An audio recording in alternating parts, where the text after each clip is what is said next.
Just wanted to share a little bit about The Brain That Changes Itself by Norman Doidge. And I can't say that what I'm going to talk about is exactly out of this book, but when I saw this, it triggered a thought, something I just wanted to share, and it has to do with stroke or traumatic brain injury.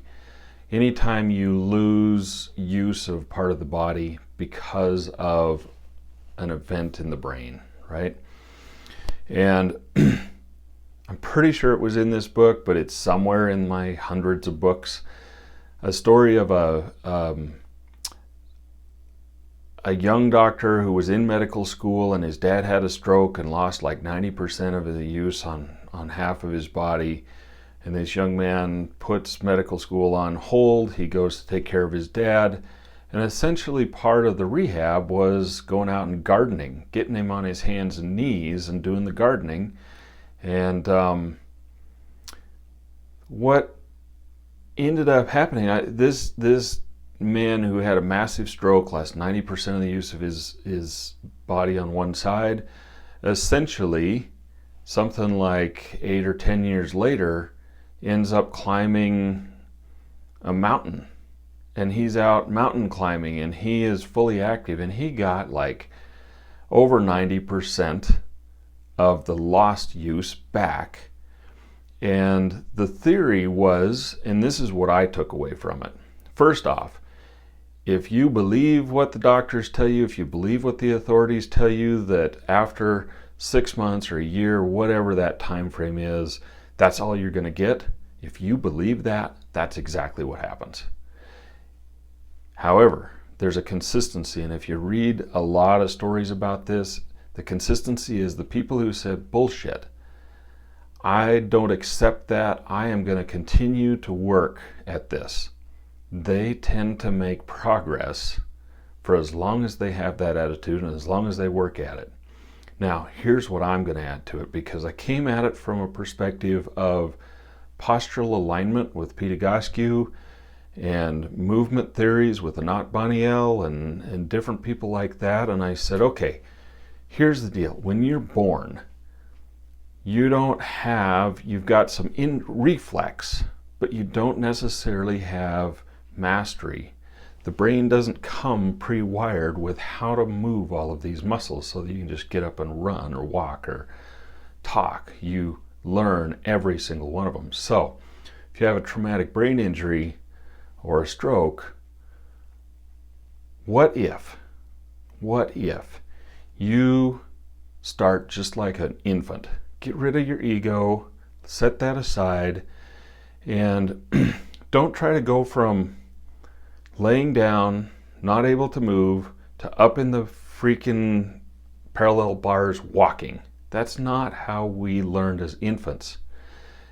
And I digress a little bit. I'm going to say, when you study postural alignment and stuff like that, what you find is that the babies, the infants that were put in those little walker things where it held them up and they learned to walk, but they didn't crawl first, like they actually learned to walk, they have all kinds of postural issues. They have, anyway, it's just not healthy. You need to be able to roll over first, and then you need to be able to push yourself up, and then you need to be able to pull yourself up, and then you need to work from that place and do that over and over and over. That's how the mind and body create a connection of how to function.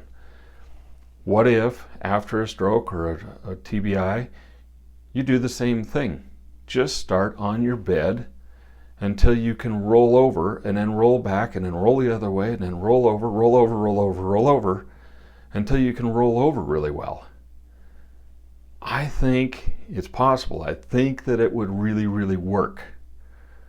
The trouble with the adult mind is it's going, oh, but I've got to walk, I don't have time for this. Well, it's one of those, if you take the time in the beginning to build the foundation, everything you build on top of that is going to be even better. So what if?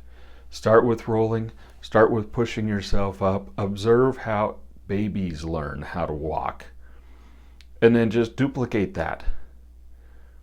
What do you have to lose? Even if you've gone through all the rehab and you've learned to walk and you still have you've got some loss of movement, what if?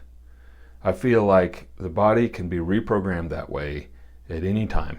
And another thing to add on to that, and Pete Egoscue always said this, if you can do something with one side of the body, balance it out with the other. Work until both sides are essentially working towards ambidextrous movement. And you will find the inflammation will go down, the pain in the joints will go away, the amount of energy and clear thought and ease of breath and feelings of like life is like I can take care of these things instead of being afraid all the time. You feel confident because you have this movement, you've got the energy, balance. So there you go. Bring in balance, starting from scratch, rebuild those connections, rebuild it. Those are some of the thoughts that came from just seeing this title. And if anybody knows that story, drop it in the comments, and that way we'll have the reference to it, and I'm sure I'll come across it. It's just one of those things that when I have a thought, if I don't just record the thought and I start going and looking for it and I can't find it, it totally drains my energy and it takes away from it. So this is just a spontaneous sharing, and we'll let the details. It's enough for me to just let you know it's out there, and then let's work together as a community to find it and share it and do that kind of stuff. So if anything in here was interesting, you think it might help, you're going to give it a try, please give me a thumbs up, give me a little feedback there, and good luck. If you have any other experiences or you've done something like this and you want to share, please let me know.